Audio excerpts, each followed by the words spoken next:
Dan saya akan tunjukkan gambar-gambar yang saya dah simpan lama dan tak pernah saya update di mana-mana media sosial. Di mana-mana media sosial, gambar ini.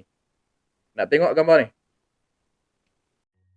Selamat menonton Bell Palsy Recovery. Dan jangan lupa subscribe. Ding ding. Kembali lagi ke episod ketiga Bell Palsy Recovery. Kesinambungan daripada episod yang kedua berkenaan dengan kawan kepada isteri saya yang call daripada Kuala Lumpur untuk minta saya kembali ke Kuala Lumpur supaya buat rawatan kat sana. Beliau yang saya maksudkan adalah Puan Heliza Nasir. Bukan, Helmiza Nasir. Okay, dia cadangkan untuk buat treatment atau perawatan dekat Hospital Tung Shin, Pudu. Depan bas stand Pudu Raya lama tu, depan tu ada hospital swasta. Kita swasta kan? Hospital swasta.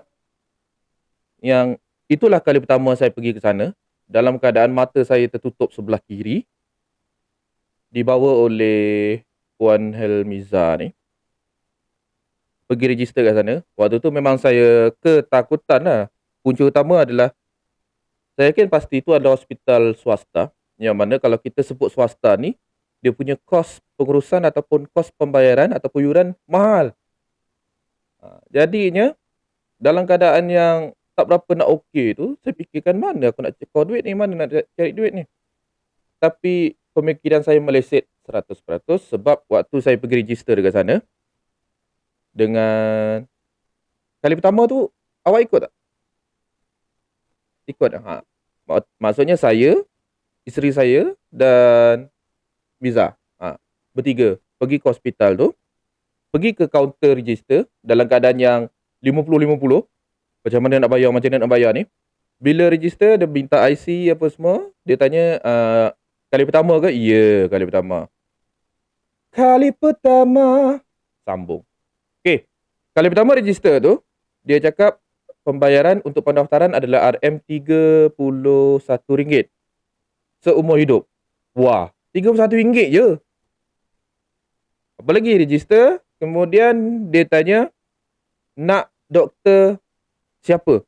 Oh, kat situ boleh pilih doktor mana yang kita nak.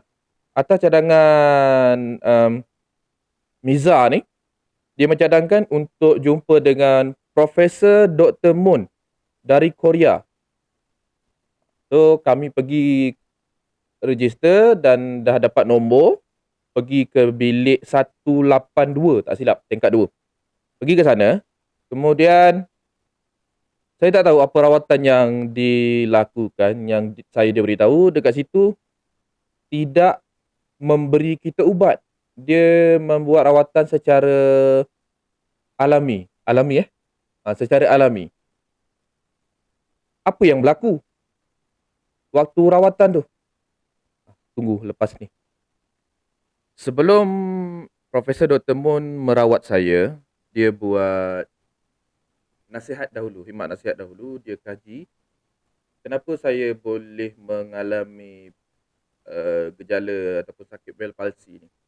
Saya pun tanya dalam bahasa Inggeris sebab dia tak boleh berbahasa Melayu sebab dia orang Korea. Dalam bahasa Melayu dia, saya tanya apa punca saya kena macam ni. So dia bagi tahu beberapa perkara yang menjadi punca berlakunya simptom Bell Palsy ni. Dan bukan saya seorang je berpotensi untuk kena, anda juga berpotensi untuk kena. Agak-agak apa 5 perkara tu?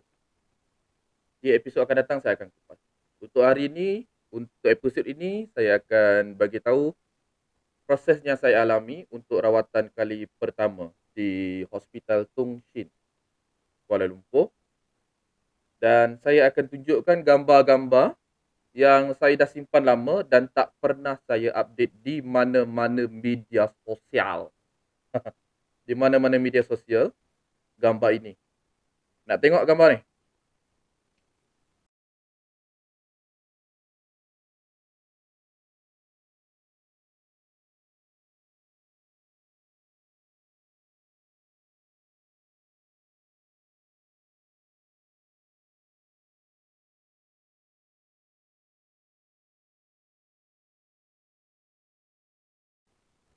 Nampak? Macam itulah prosesnya. Itu dinamakan acupuncture. Pembantu Profesor Dr. Moon, dia memberitahu pada saya yang proses ini sedikit menyakitkan dan untuk kali pertama memerlukan jarum yang sangat-sangat halus dan sangat banyak. Agak-agak berapa saya kena?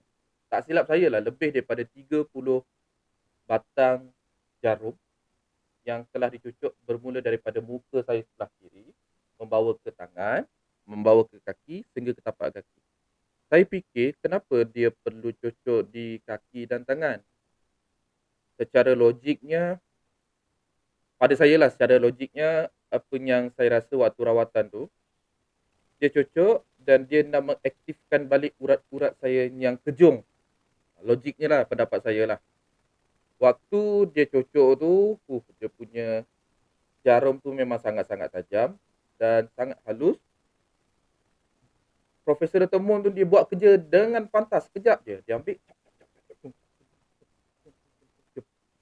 Kat muka saya, kat tangan, dekat kaki apa semua. Tahu-tahu dah siap dia. Tapi badan saya